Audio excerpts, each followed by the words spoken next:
If you have cancer, your doctor may recommend chemotherapy as part of your treatment. The cells in the body grow and divide as part of the normal cell cycle. The cell's nucleus controls this process. Inside each nucleus, genetic material called DNA contains the instructions for directing this process. Sometimes the cell's DNA becomes damaged. Normally, the DNA responds by either repairing itself or instructing the cell to die. In cancer, however, the parts of the cell's DNA that direct cell division become damaged. When these sections are damaged, the DNA is unable to repair itself or cause the cell to die. Instead, the unrepaired DNA causes the cell to grow and divide uncontrollably into more damaged cells called cancer cells. A tumor forms as the cancer cells multiply and displace the normal cells.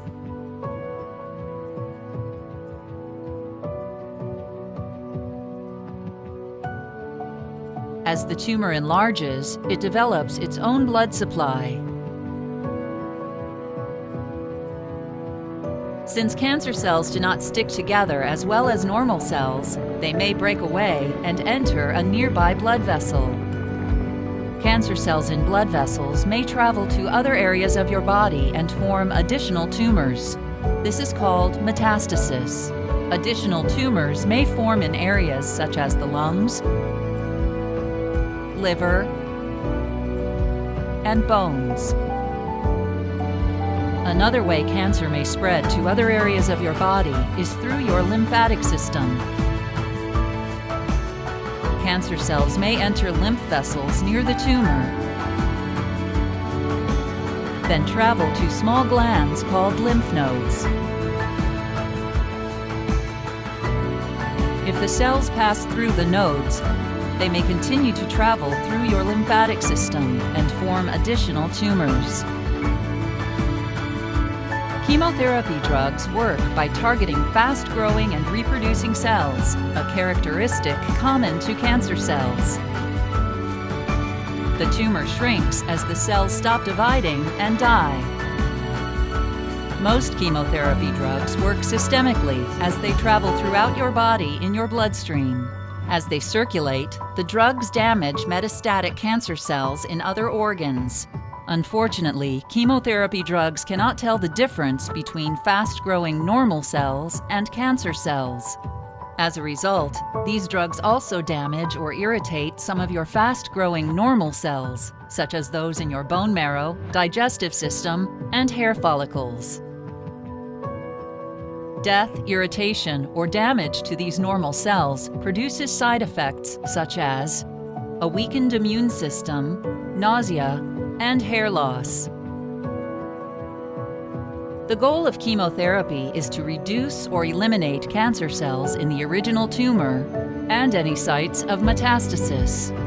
In addition to being a primary cancer treatment, doctors often use chemotherapy as a secondary treatment before, during, or after other primary cancer treatments, such as radiation therapy or surgical excision of a tumor. Depending on the location and type of cancer, you may receive chemotherapy drugs intended to circulate throughout your body, including pills, capsules, or liquids taken orally, and intravenous or intramuscular injections. Alternatively, you may receive drugs delivered only to the area of the tumor. One local method delivers drugs to your bladder or chest through narrow tubes called catheters. Another local method injects drugs into the cerebrospinal fluid surrounding your brain and spinal cord. A third local method places slowly dissolving wafers into an area where a tumor was removed. In most cases, you will receive a number of different chemotherapy drugs to increase their effectiveness. You may receive many chemotherapy treatments spread out over a period of weeks or months. This allows your body to recover between treatments and to kill as many cancer cells as possible. common side effects of chemotherapy include hair loss, nausea, decreased appetite, fatigue, anemia, bruising, and diarrhea. It is important to rest, eat nutritious foods, and take medications prescribed by your doctor to reduce or minimize these side effects.